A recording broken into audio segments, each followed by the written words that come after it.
Yo, როგორ ხართ? კეთილი იყოს თქვენი მობრძანება She Loves the Gloves YouTube არხზე. მე ვარ დუდი, MMA ჟურნალისტი და დღეს გიბრუნდებით UFC 316-ის თავარი ბრძოლის პრევიუთი მერაბ დვალიშვილის და შონ ომალის შორის. თუმცა, სანამ ამ ჩვენს დაპირისპირების ტექნიკურ მხარეებზე გადავალთ, ერთი-ორი სიტყვა ვთქვათ იმაზეც, თუ საერთოდ როგორ მივედით ამ ბრძოლამდე, რაც არანაკლებ საინტერესოა ჩემი აზრით.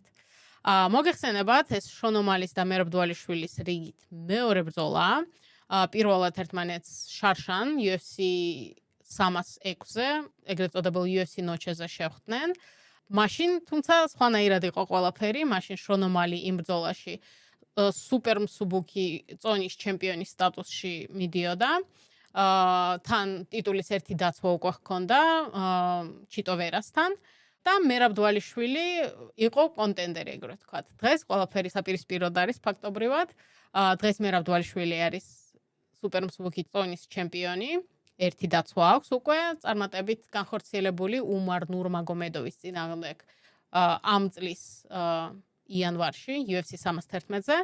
და ერთადერთი სხვაობა, რაც არის რეალურად ამ ორი შემთხვევის შორის, არის ის, რომ შონ ომალისგან განსხვავებით მერაბ დვალიშვილი იმ სატიტულო ბრძოლას ნამდვილად იმსახურებდა და შეიძლება ვთქვათ, რომ ერთადერთი დამსახურებული კონტენდერი იყო მაშინ, ხო? შონ ომალიზე ცხადია ამას ვერ ვიტყვით, იმიტომ რომ მერაბ დვალიშვილთან წაგების შემდეგ შონს ბრძოლა არ ჩაუტარებია. პირდაპირ რევანში მისცა UFC შონ ომალის, რაც უჩვეულოა, მაგრამ ბოლომდე უჩვეულოც შეიძლება არ იყოს და რატომ? სუპერ მსუბუქი წონა UFC-ს დღეს UFC-ში ერთ-ერთი ყველაზე კონკურენტულია, არსებობს უამრავი პრეტენდენტი და ცხადია, თუ არ ხარ ჩემპიონი, რომელიც დომინანტური იყო მაგალითად, დიდი ხნის განმავლობაში, ან ბევრი სატიტულო დაცვა თუ არ გაქვს დაგროვებული, როგორც წესი, ეგრევე რევანშს არ გაძლევენ. განსაკუთრებით იმ შემთხვევაში, თუ პირველი ბრძოლა კონკურენტული არ იყო. და არა, პირველი ბრძოლა კონკურენტული და ახლო არ იყო. რაც საინტერესოა, იმიტომ რომ თუ ვიმსჯელებთ მხოლოდ შეფასებით, ბრძოლა ნანახი არ გაქვთ, წარმოიდგინეთ და მხოლოდ მსაჯების საბოლოო შეფასებები ნახეთ, ქულები, ხო? შეიძლება იფიქროთ, რომ მართლა ის ბრძოლა ახლო იყო და რატომ? იმიტომ რომ საბოლოო ჯამში მსაჯებმა ბრძოლა შეაფასეს 49-46-ზე, 48-47-ზე და 48-47-ზე. ანუ ორმა მსაჯმა 5-დან 2 რაუნდი შონ ომალის მისცა და 3 რაუნდი მერაბ დვალიშვილის სასარგებლოდ შეაფასეს. ზოგადად ხო, ეს არის ჩვენი სპორტის შეფასების კრიტერიუმის და მთლიანად ამ სისტემის პარადოქსი და ალბათ რაღაც პრობლემა შეიძლება ვთქვათ, ხო? ის რომ ციფრები რეალურად არ ასახავს იმას, თუ რაც ბრძოლაში ხდება. და ეს ხშირად ხდება, ეს ეხება როგორც ეგრე ვთქვათ, შეფასებებს, ასევე სტატისტიკას და მაგიტომაც ყოველთვის ვამბობთ, რომ ბრძოლები ციფრებით არ უნდა შევაფასოთ. კი, რაღაცებში გვეხმარება და ამას რამდენიმე წუთში ნახავთ, იმიტომ რომ ვისაუბრებ სტატისტიკაზე, ვისაუბრებ ციფრებზე, მაგრამ მხოლოდ მშრალი ციფრებით კონტექსტის გარეშე ვერ ვისარგებლებთ და არც უნდა ვსარგებლობდეთ. მაგრამ ამაზე დავა შეიძლება უსასრულობამდე და მოდი სხვა დღისთვის შევინახოთ. დღეს კი დაუბრუნდეთ და ვისაუბროთ დვალიშვილის და ომალის პირველ ბრძოლაზე, რომელიც მერაბმა დამაჯერებლად მოიგო. თუმცა ცხადია, ისიც უნდა ვთქვათ, რომ იმ ბრძოლაში შონ ომალისაც ჰქონდა კარგი მომენტები და ზოგადად მერაბთან გაცილებით უფრო კონკურენტული იყო, ვიდრე მერაბის ბოლოს სხვა რამდენიმე ოპონენტი. თუნდაც ჰენრი სეჰუდო და პიოტრ იანი, ხო? და სწორედ ამით შეიძლება რაღაც მომენტში ავხსნათ, თუ რატომ აირჩიეს ამ შემთხვევაში პრეტენდენტად შონი მერაბ დვალიშვილისთვის და არა თუნდაც პიოტრ იანი, იმიტომ რომ მიუხედავად იმისა, რომ შეიძლება დროის განმავლობაში პიოტრ იანმა უფრო მეტი გააკეთა იმისთვის, რომ ტიტულზე ჩხუბის კიდევ ერთი შანსი დაიმსახუროს, ხო? პრობლემას ვეჯახებით იმ თვალსაზრისით, რომ პიოტრ იანის და მერაბ დვალიშვილის პირველი ბრძოლა იმდენად არაკონკურენტული იყო, რომ შენ საკუთარი თავი UFC matchmaker-ების ადგილზე რომ წარმოიდგინო, რაღაც მომენტში მესმის, რატომაც არ ეჩქარებოდათ ამ რევანშის ჩანიშვნა. საშუალო სტატისტიკურ ამერიკელ ფანს ეს ბრძოლა პიოტრ იანის და მერაბ დვალიშვილის შორის რომ მიყიდო, ხო? ანუ ძალიან გაგიჭირდება, იმიტომ რომ ისევ და ისევ იმდანად არაკონკურენტული იყო იანი და ეს თუნდაც იმ რეკორდებში მერაბ დვალიშვილის მოხსნილ რეკორდებში ჩანს და ბრძოლა ნანახი თუ გაქვს, ხო, ნუ აი თითქმის არაფერი არ მიგვითითებს და არ მიგვანიშნებს იმაზე, რომ მეორე ბრძოლა შეიძლება სხვანაირად წავიდეს, რა. შონომალი როგორც ვარიანტი და როგორც ოფცია, ეგრეთ ვთქვათ, ხო, გაცილებით უკეთესია ჯერ ერთია, რომ ამერიკელია, პოპულარულიც არის, იქ ჟურნალისტებთანაც რაღაცეებს ისაუბრებს, კარგად ისაუბრებს და თან იმდენად დამაჯერებლად, რომ შენც კი დაიჯერებ, რომ ამ ბრძოლის მოგების შანსი აქვს. და დაიჯერებ, იმიტომ რომ რეალურად აქვს კიდეც. და აქ სანამ გავაგზავნებ საუბარს ამ თემაზე, მინდა შევეხოთ ძალიან მნიშვნელოვან საკითხს, რომ თავდაპირველად ავარიდოთ თავიდან რაღაც გაურკვევლობები. ანუ ვინმე აქ თუ არის შემოსული იმისთვის, რომ მე ვთქვა აქ სადღეგრძელოები და ვთქვა, რომ რა ვიცი, ანუ რაც მაგრები ვართ, ქართველები ვართ და ჩვენს დაჯახებას ჯობია კედელს დაეჯახო და მსგავსი ნარატივი, ანუ მაშინ ალბათ ეს ვიდეო თქვენთვის არ არის, ხო? კი მესმის, ქართველები ვართ, ჩვენს მებრძოლს გულშემატკივრობთ, მაგრამ ეს არის პრევიუ და აქ ცოტა სხვა პასუხისმგებლობები მაგისტრია და მგონია, რომ თქვენს ცოტა სხვა მოლოდინები გაქვთ და უნდა გქონდეთ. კი, მხატვრული პოსტები და სტატიების წერაც მეხერხება და ეს რომანტიულად მოყოლილი ამბის დიდი ფანი და რაღაც ვარ და მიყვარს კიდეც, მაგრამ ისევ და ისევ პრევიუში ეს ცოტა ნაკლებად მნიშვნელოვანი მიმაჩნია, აქ ცოტა სხვა როლს თამაშობ, სხვა როლს ვასრულებ და სხვანაირი პასუხისმგებლობა მაგისტრია თქვენს წინაშე. ასე რომ ვცდილობ მაქსიმალურად მიკერძოების გარეშე ობიექტურად შევაფასო ორივე შესაძლებლობები, ვცდილობ რომ არ ვიყო რაღაცეებში უსამართლო, მაგრამ რეალური სურათი დავხატოთ, ხო? და ზოგადად ყოველთვის მიმაჩნია, რომ ჩვენი მეტოქე, ვინც არ უნდა იყოს და როგორი არაკონკურენტული შეიძლება გეგონოთ ეს თუ ის ბრძოლა, მგონია რომ ყოველთვის ჯობია დავაფასოთ მეტოქე. ჯერ ერთია რომ სწორია მორალურად ან რაღაც მაგ თვალსაზრისით და მეორე იმიტომ რომ ასე სიმართლე გითხრათ, ასე ბრძოლების ყურება ბევრად უფრო საინტერესოა. თორე ისე თუ არ ისედაც წინასწარ იცი და ფიქრობ, რომ მარტივად ვიღაცას მოუგებს, რავი, მაშინ რაღაცა ვუყურებთ, ხო? ამიტომ, ხო, ძალიან მინდა ამ ხაზი გაუსვა ამას და მჯერა, ხო, ვუქომაგოთ ჩვენებს, გვჯეროდეს მათი გამარჯვების, მაგრამ ამავდროულად რაღაცნაირად ცოტა ობიექტურადად შევაფასოთ და ანალიზის და კომაგობის ერთმანეთისგან, აი ცოტა გარჩევას უნდა მივეჩვიოთ, ხო, ეგ არის. ამიტომ, როდესაც ვამბობთ, რომ შონომალი მერაბ დვალიშვილთან მაინც უშანსოდ ამ ბრძოლაში არ არის, ანუ მერაბ დვალიშვილის დაკნინება ამით არ მსურს საერთოდ. უბრალოდ ფაქტის კონსტატაცია არის, რომ თუ ეს ორი ერთმანეთს 10 ჯერ დაუპირისპირდება, კი არსებობს სცენარი, სადაც 10 ბრძოლიდან ერთში მაინც ომალი გამარჯვებული იქნება, ხო?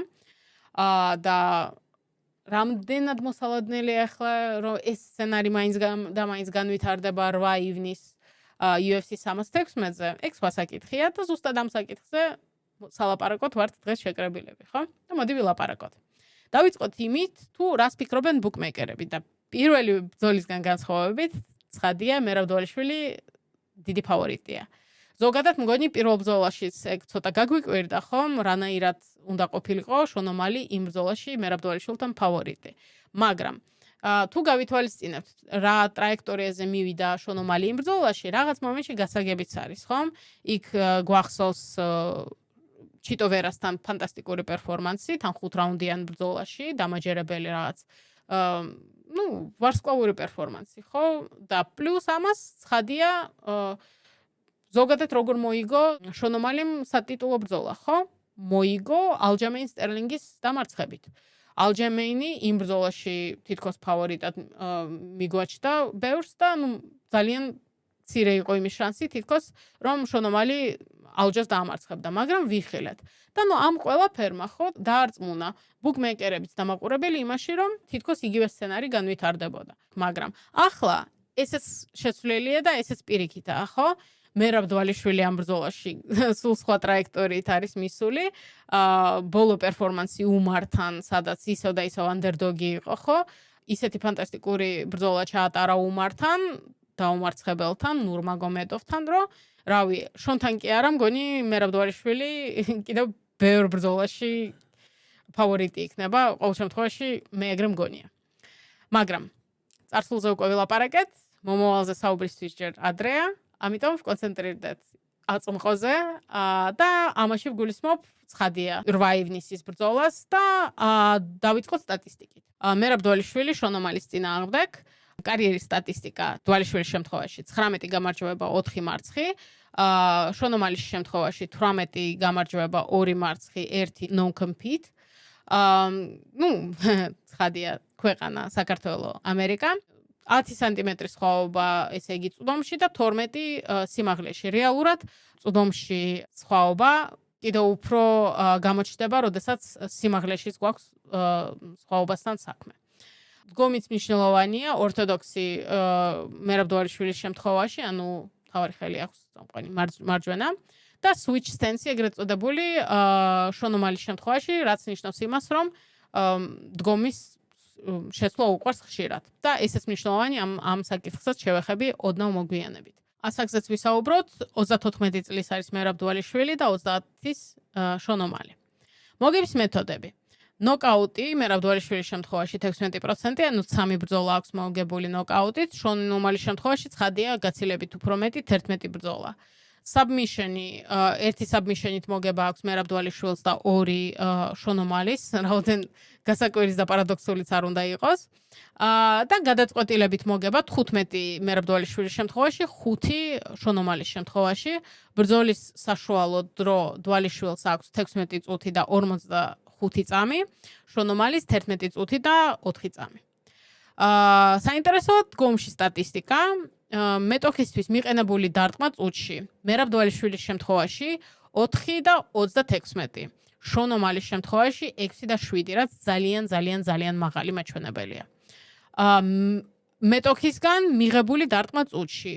დვალიშვილის შემთხვევაში 2 და 51, შონომალის შემთხვევაში 3 და 48. აქ რეალურად ეს ორი პარამეტრი რით არის მნიშვნელოვანი. აქ სხვაობა უნდა იყოს საბოლოო ჯამში დადებითი, ანუ როდესაც საუბარი გვაქვს ელიტარულ მებრძოლზე, ყოველთვის უნდა დავაკვირდეთ, რამდენს დარტყმას უყენებს, ეგრეთ ვთქვათ, მეტოქეს და რამდენს იღებს საპასუხოდ, ხო? და რაც უფრო დიდი ამ ორს შორის სხვაობა, დადებითი სხვაობა, ხო? მით უკეთესია. აი მერაბის შემთხვევაში კარგია, ხო? თითქმის 2 არის სხვაობა. შონომალის შემთხვევაში ძალიან შთამბეჭდავია, იმიტომ რომ ძალიან კარგი დაცვა აქვს, ხო, შონს და კარგი აქტიური სტრაიკერია. რაც საკმაოდ ისეთი საინტერესო მომენტია, იმიტომ რომ ნოკაუტის ძალაც აქვს და როგორც წესი, აი ნოკაუტების მოყვარულებში ამხელა აქტივობას ვერ ვხედავთ, ხო? მაგრამ შონი არის ეგეთი გამონაკლისი ამ წესისგან, ეგრეთ ვთქვათ, ხო? კიდევ საინტერესო არის დარტყმების სიზუსტე 42% დვალიშვილის შემთხვევაში, რაც UFC-ს საშუალო მაჩვენებელს ზუსტად უდრის. და ძალიან მაღალი სიზუსტე ახასიათებს შონომალის 61%. სტრაიკინგისგან დაცვა ძალიან კარგია ორივე შემთხვევაში, 56% დვალიშვილისთვის და 60% შონომალის შემთხვევაში. ვისაუბროთ 2 წამი პარტერზე. გდება 15 წუთში, აქ ცხადია სადა დედამიწაა. დვალიშვილის შემთხვევაში თითქმის 6-ია ფაქტობრივად. ომალის შემთხვევაში 0.29, ტეიქდაუნის მაინც და მაინც ოსტატი შონომალი არ არის. გდებების სიზუსტე 35% დვალიშვილის შემთხვევაში და 42% შონომალის შემთხვევაში. ეგეც ცოტა პარადოქსულად შეიძლება მოგეჩვენოთ, ხო, როგორ შეიძლება გქონდეს მაგალითად შონომალის ტეიქდაუნების, წარმატებულად შესრულებული ტეიქდაუნების პროცენტი უფრო მაღალი ვიდრე დვალიშვილზე, ხო, მაგრამ კარგად ვიცით, რომ რეალურად მერაბ დვალიშვილის სტრატეგიის მნიშვნელოვან ნაწილს იდეალურად შესრულებული გდებები მაინც და მაინც არ წარმოადგენს, ხო, ამაზე შეგვიძლია შევთანხმდეთ და ამაზე ერთ-ორ სიტყვას ცოტა მოგვიანებითაც ვიტყვით, ხო? და კიდევ რაც ძალიან მნიშვნელოვანი არის გდებებისგან დაცვა. მერაბ დვალიშვილს აქვს 82% და შონომალის 61%. ეხლა რას გვეუბნება ეს სტატისტიკა და რატო მოგაბეზრეთ თავი ამდენი რიცხვით? ეს სტატისტიკა გვეუბნება იმას, რომ ის რაც პირველ ბრძოლაში იყო სიმართლე, UFC 316 შემთხვევაშიც სიმართლეა. შონომალი და მერაბ დვალიშვილი ერთმანეთისთვის კოშმარული მეტოქეები არიან. ოღონდ ამაში რას გულისხმობ? მერაბი შონისთვის სტილისტურად საშინელი მეტოქეა, ხოლო შონომალი მერაბისთვის ფიზიკურობის თვალსაზრისით ყველაზე ცუდ ოპონენტს წარმოადგენს. სტილისტურად თითქოს გვაქვს კლასიკური დაპირისპირება სტრაიკერის გრეპლერთან, მაგრამ აქ ფიზიკურობის თვალსაზრისით სტრაიკერს აქვს უპირატესობა დგომში და წვდომში. ამის გარდა აქვს საკმაოდ საკითხიფათო იარაღები, როგორიც არის მუხლები, ისა და ისევ რისთვისაც სიმაღლე და წვდომი გჭირდება. ასევე აქვს ტიპკიკები ეგრეთ წოდებული, როდესაც მეტოქეს მუცელში რაღაცა პირდაპირ ფეხს ურტყავ, მეხუთე რაუნდში რაც ვიხილეთ. და ამის გარდა პლუს არის stance switcher-ი ეგრეთ წოდებული, როგორც უკვე ვთქვით, გომებს ხშირად ცვლის, რაც გდების ამბავს გირთულებს, იმიტომ რომ ფეხს უცვლის რა და გირთულდება მოკლედ აი ამ სწორი დროის შერჩევა იმისთვის, რომ გდებაზე გადახვიდე თუ ხარ გრეპლერი. ამავდროულად მეორე მხრივ გრეპლერის შემთხვევაში ყავს ადამიანი, რომელსაც აქვს აბსოლუტურად არარეალური, ფანტასტიკური კარდიო და შეიძლება ითქვას, რომ UFC-ის ისტორიაში ესეთი კარდიო საერთოდ აქამდე არც არავის ჰქონია, ხო? მაგრამ აქ კარდიოზე საუბრისას ძალიან მნიშვნელოვანია ხაზი გაუსვათ, რომ აქვს ძალიან მომთხოვნი სტილი მერაბს ენერგიის თვალსაზრისით, ხო? და ამ სტილის გათვალისწინებითაც მაინც არ იღლება ეს ადამიანი არასდროს. 25 წუთის განმავლობაში კი არა, უფრო მეტიც. ამის მაგალითად უბრალოდ შემიძლია მოგიყვანოთ, პირველ ბრძოლაში პირველი რაუნდის ბოლოს არის ერთი მომენტი, სადაც მერაბი ჯერ ომალის მარჯვენა კონტრზე იჭერს. მერე კედელთან იკავებს, შემდეგ გდებაზე გადადის და ამ გდების შემდეგ გილიოტინას ცდილობს. ამ ყველაფრის თქმითაც ვიღლები რა. და იქ რო უყურებ უბრალოდ საკუთარ თავს ერთი წამით რო წარმოიდგენთ შონომალის ადგილას, ხო? საშინელება არის ეგეთ მეტოქესთან ბრძოლა. იმიტომ რომ არ გაძლევს არანაირ შანსს, რომ უბრალოდ ამოისუნთქო ერთი წამით მაინც რა. და ზოგადად ეგეთი კარდიო მერაბის შემთხვევაში შეიძლება ჩვეულებრივად ცალკე უნარად ან რაღაც დისციპლინად განვიხილოთ. ერთი იმიტომ რომ ნებისმიერ ადამიანს და მებრძოლს უფრო სწორად, ხო, რომ შესთავაზოთ ეს აი არჩევანი რო შეეძლოს, ხო? აი კრივი მაღალ დონეზე იცოდეს, ხო?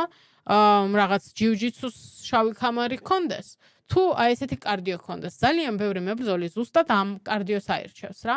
იმიტომ რომ უდიდესი ფუფუნებაა მებრძოლისთვის იმის თქმა, რომ ბრძოლაში არ დაიღლები, რაც არ უნდა მოხდეს. უიშვიათესი ამბავია. და რავი, მერაბ დვალიშვილის გარდა მგონი მართლა ამის თქმა თითქმის არავის შეუძლია, ხო? და რატომაც კიდევ ვამბობ, რომ ცალკე დისციპლინად შეგვიძლია განვიხილოთ, იმიტომ რომ კი ბატონო, რაღაც მომენტში ამის განვითარება შეიძლება და სწორი ვარჯიში და ჯანსაღი ცხოვრებით, ასე შემდეგ შეგიძლია შენი კარდიო გაუმჯობესო, მაგრამ მაინც ხო არსებობს რაღაც ჩარჩოები, რასაც ვერ გაცდები.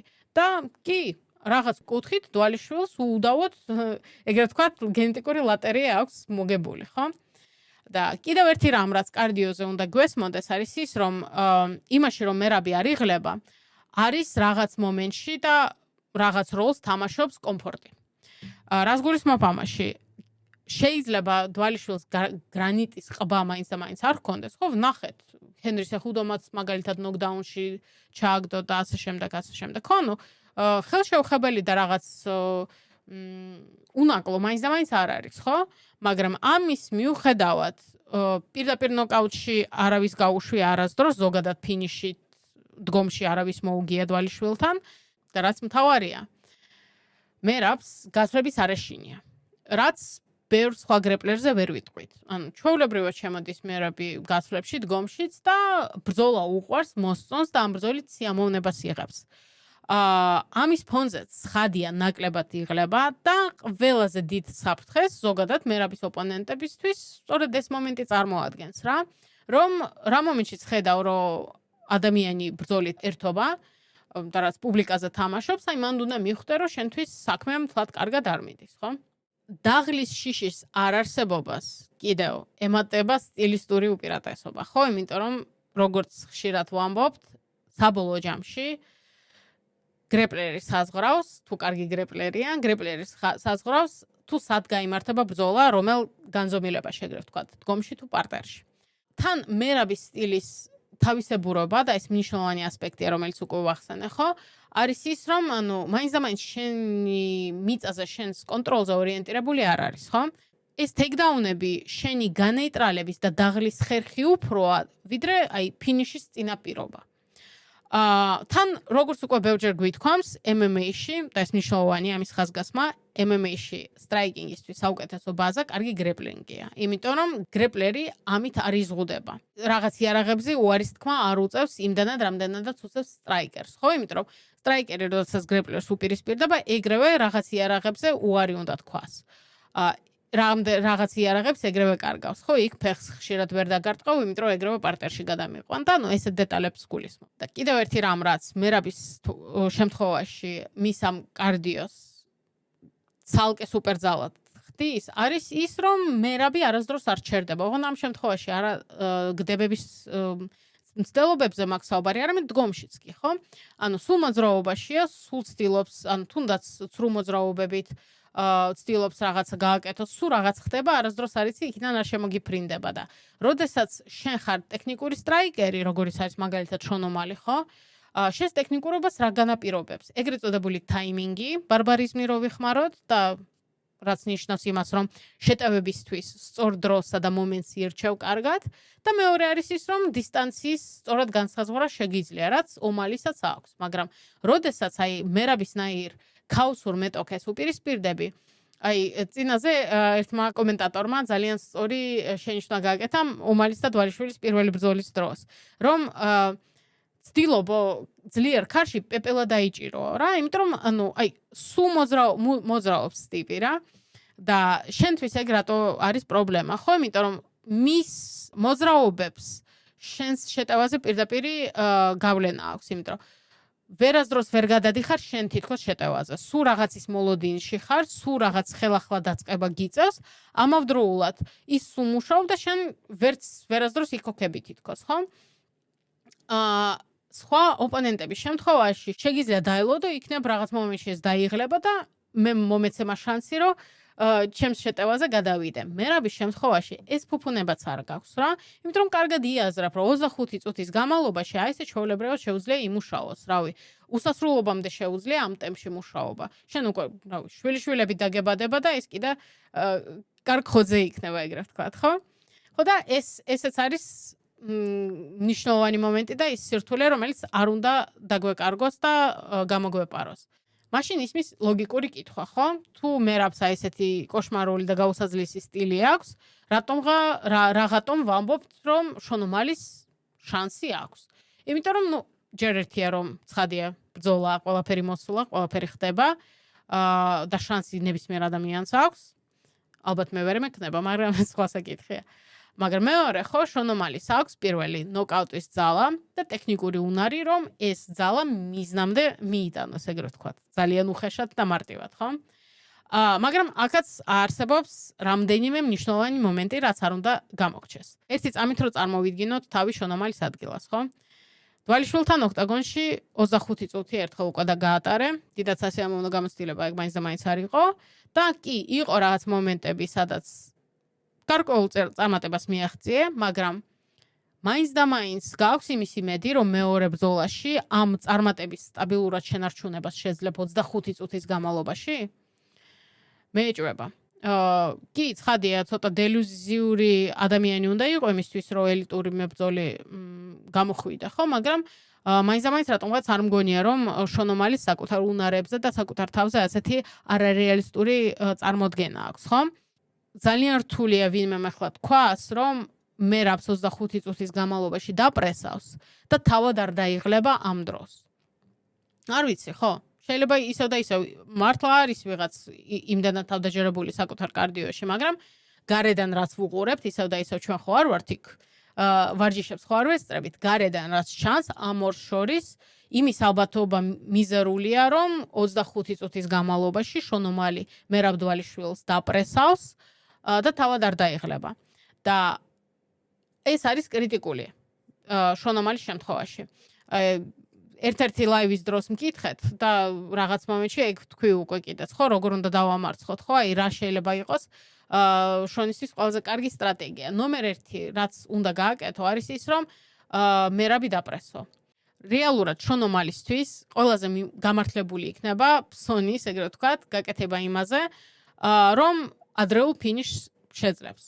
და ამისთვის სხვა გზა უბრალოდ არ არსებობს, გარდა იმისა, რომ მერაბი უნდა დააპრესინგო და ამ პრესინგში რაღაც რისკებზე წახვიდა. ანუ მარტივად რო ვთქვათ, მთლიანად მიდგომა ბრძოლის მიმართ უნდა შეცვალო. იმაზე კი არ უნდა იყო კონცენტრირებული, რომ აი ჯერ ტეიქდაუნს შევაჩერებ და მერე შეტევაზე გადავალ. არა. პირიქით უნდა იფიქრო, რომ მე შეტევას ვეცდები და რისკზე წავალ და მერე იქიდან უკვე ტეიქდაუნის საფრთხე თუ შეიქმნა, ან შევაჩერებ, ან ფეხზე ავდგები. ანუ პირველი პრიორიტეტი უნდა იყოს შეტევა და არა თავდაცვა და მერე შეტევაზე გადასვლა, იმიტომ რომ მაგის შანსს უბრალოდ არ მოგცემს.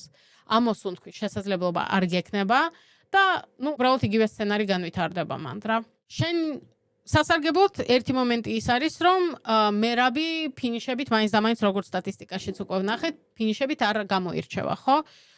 და უმეტესწილად მაინც და მაინც თუ პარტერში გადაგიყვანა, ეს იმას არ ნიშნავს, რომ ბრძოლა მანდვე და იქვე იმავე მომენტში დასრულდება, ხო? ისევ და ისევ წინა ბრძოლებიდან გამომდინარე, შეგვიძლია ამაზე ვიმსჯელოთ. გამორიცხული არ არის, ცხადია ფინიში, თუნდაც ground and pound-ით და თან თუ დაღლილი ხარ, მაგრამ ყველაზე კარგი ეგეთი რეალისტური გათვლა ეგეთია, ხო? ამიტომ ხო, გაქვს ეს ფუფუნება, რომ რაღაც რისკებზე უნდა წახვიდე. მაგრამ მეორე მხარე, ხო, რაღაცას მაინც თმობ, ხო? თუ გადაგიყვანა პარტერში ყოველ ჯერზე, როდესაც შენ ფეხზე დგები, ცხადია, შენ უკვე ცოტა დაღლილი ხარ, ხელებით ცოტა უფრო დაღლილი გაქვს და იმის ალბათობა, რომ დაანოკაუტებ და შენ ფინიშით აქეთ მოუგებ, უფრო და უფრო მცირდება. ამიტომ თითქმის ხო, ორ შხამიან კამფეტას გაძლევენ და გეუბნებიან, რომელი გირჩევენი აირჩიო. კიდევ ერთი მომენტი, რასაც მინდა შევეხო, არის ის, რომ ომალის გუნდის თქმით, პირველ ბრძოლაში სერიოზული ტრავმა ჰქონდათ, რაც ბარძაყის სახსრების სერიოზული პრობლემებით იყო მისული და შესაბამისად გრეპლინგში ჯერ ერთია, რომ ვერც ვარჯიშობდა და ვერც მოემზადა და მერე ცხადია ბრძოლაშიც გრეპლინგის თვალსაზრისით გაუჭირდა. ახლა მათივე თქმით, ეს პრობლემა ნაკლებად არსებობს ან საერთოდ არ არსებობს და კარგად არიან მომზადებულები. ცხადია, საბოლოო ჯამში ეს გამოჩნდება უშუალოდ ოქტაგონში, მაგრამ რომც ეგ ასე იყოს. ორი მომენტია. კი, მჯერა რომ ახლა შონომალი ფიქრობს, რომ მეორე ბრძოლაში უკეთესი პერფორმანსის ჩვენება შეუძლია, იმიტომ რომ ეხლა უკვე თითქმის ნანახი აქვს, ხო? დაახლოებით რას ეცდება მერაბი, ხო, რა ტექნიკებს ფლობს, რა იარაღები აქვს არსენალში, ხო, კონკრეტულად რა ტეიქდაუნები არის თან. შონომალის თქმით, რავი, არაბუნებრივი და არაადამიანური ძალა მაინც და მაინც პარტერში არ მიგრძნია, მაგრამ ვიგზენი კარგი ტექნიკა ჰქონდაო და კარგი დროს ისევ და ისევ ტაიმინგი, კარგად ირჩევდა იმ დროს, როდესაც ფეხში შედიოდა და თუნდაც პარტერში როგორ გადადიოდა შეტევაზე, ხო? შეტევაში. კი, შეიძლება რაღაც, თავიდანვე ვთქვათ, ხო? რამდენიც არ უნდა შონომალიმ ივარჯიშოს და მოემზადოს, მერაბ დვალიშვილზე უკეთესი გრეპლერი ეს ვერასდროს ვერ გახდება, ხო? უბრალოდ ძალიან დიდი სხვაობა ორ ადამიანს შორის ამ უნარის თვალსაზრისით. მაგრამ კი, ცხადია, შეუძლია უკეთესად მოემზადოს იმ კონკრეტული გამოწვევებისთვის, რომელსაც მერაბ დვალიშვილი წარმოადგენს. იქნება ეს პარტერში, ან თუნდაც დგომიდან პარტერში როგორ გადადის, ხო? მაგრამ აქ მეორე მომენტი არის, ხო? რომ მერაბ დვალიშვილიც უკეთესი იქნება. და შენ რაღაცეებს ცვლილებებს, რასაც შეიტან, მერაბ დვალიშვილიც ზუსტად იგივეს და იდენტურ შეტევებს არ ეცდება, გამორიცხულია. და ეგ ვნახეთ უმარ ნურმაგომედოვთან ბრძოლაში. სხვათა შორის ძალიან კარგად გამოჩნდა, რომ მერაბს ადაპტაციის კარგი უნარი აქვს, ისა და ისევ საკმარისად გამოცდილი, საკმარისად მაღალი დონის გრეპლერია, დიდი არსენალით, რომ შეუძლია თუნდაც პატარა ცვლილებებით ეფექტური იყოს. ამიტომაც ხო, სულაც არ გამოურიცხავ მაინც იმას, რომ შონომალი მეორე ბრძოლაში უკეთეს პერფორმანსს გვაჩვენებს, უკეთესი გრეპლინგი ექნება და უფრო ეფექტური იქნება რაღაც სცენარებში, მაგრამ ცხადია, ამავდროულად არ უნდა დაგვავიწყდეს, რომ უკეთესი იქნება მერაბ დვალიშვილიც. მერაბ დვალიშვილიც ცოტა სხვანაირ მიდგომით შეიძლება მივიდეს ოქტაგონზე და სულ სხვა რაღაცაზე იყოს ორიენტირებული, ხო? ამიტომ ესეც ძალიან საინტერესოა და თან ზეწოლა რეალურად მიდის შონომალიზე. და საკმაოდ დიდი ზეწოლა, იმიტომ რომ ეს დაპირისპირება და ეს რევანში, უпростоრად ამ რევანშის შედეგი თითქოს მის მომავალ კარიერას განსაზღვრავს. რას გულისხმობ ამაში? ძალიან რთული იქნება ამ დივიზიონში კიდევ ერთი სატიტულო ბრძოლის მიღება, მაშინ, როდესაც ჩემპიონთან ზედიზედ 2 მარცხი გაქვს დაგროვებული უკვე, ხო? ისე და ისე გამორიცხული არაფერია, შონი პოპულარული მებრძოლია, მაგრამ მგონი მეც ვიაზრებ ამას და თქვენს და ალბათ შონომალიც, რომ თუ მერაბთან ზედიზედ 2 არაკონკურენტული ბრძოლა ჩაატარა, დიდი ხანი შეიძლება ვერ იხილოს, ვერ მივიდეს ტიტულთან ახლოსაც კი. აქ უკვე გიჩნდება სხვა კითხვა, ხო? ანუ რას აკეთებ? გადადიხარ ზედაწონაში? შეიძლება იქ კონკურენტული იყო, მაგრამ იდეალური რო არ არის, მგონი ყველანი ვთანხმდებით, ხო? სუპერმსუბუქი წონა მოსწონს, სურს მანდ დარჩენა და სურს ჩემპიონობა. ეს ცხადი ემოციური ნაწილი შეიძლება ამ მომენტმაც იმოქმედოს. მაგრამ შონომალიზე რამე თუ ვიცით, არის უნდა დაუფასოთ ეს, რომ დიდ მომენტებში არ იკარგება როგორც წესი და ეს ზეწოლა მას იშვიათად მოქმედებს, ეგრე ვთქვათ. მაგრამ მერაბის შემთხვევაშიც კი ის ვიცით, რომ უკვე ის ემოციურობა, რაც პირველ ბრძოლაში შეიძლება არსებობდეს, ხომ? იქ ცოტა კონფლიქტი მოუვიდათ მწვრთნელთან და ამაზე თითქოს იყო ბევრი კითხვა ამასთან დაკავშირებული, ხო? რამდენად შეძლებს დვალიშვილი ამ საკუთარი ემოციების გადადებას, ხო? და რამდენად აისახება თუ არ აისახება ეს მის პერფორმანსზე, ხო? ახლა უკვე ვიცით, ხო, რომ არ აისახება აბსოლუტურად და რაც არ უნდა იცოდოს ტიმ ველჩმა მისი გამოწვევა საბოლოო ჯამში შედეგი უარესი და უარესია. და იმის გათვალისწინებით, რომ უმართან და პიოტარ იანთანაც ძალიან მწვავე დაპირისპირების ფონზეც დვალიშვილმა მშვენიერი პერფორმანსები და მშვენიერი გამოსვლები გვაჩუქა. აქაც შეგვიძლია მოკლედ იმ დასკვნამდე მივიდეთ, რომ მერაბ დვალიშვილი ზოგადად იმ იშვიათ მებრძოლთა რიცხვს მიეკუთვნება, რომლის შემთხვევაში ემოციები უარყოფით როლს მაინც და მაინც არ თამაშობს რა. პირიქით რაღაც მომენტში აძლიერებს კიდეც მას, ხო? ხო, და სანამ ემოციებზე ვსაუბრობთ სხვათა შორის და სანამ ამ ნოტაზე ვართ, ხო? მინდა კიდევ ერთ ცოტა ისეთი ლამაზი დეტალი ვახსენო, ხო?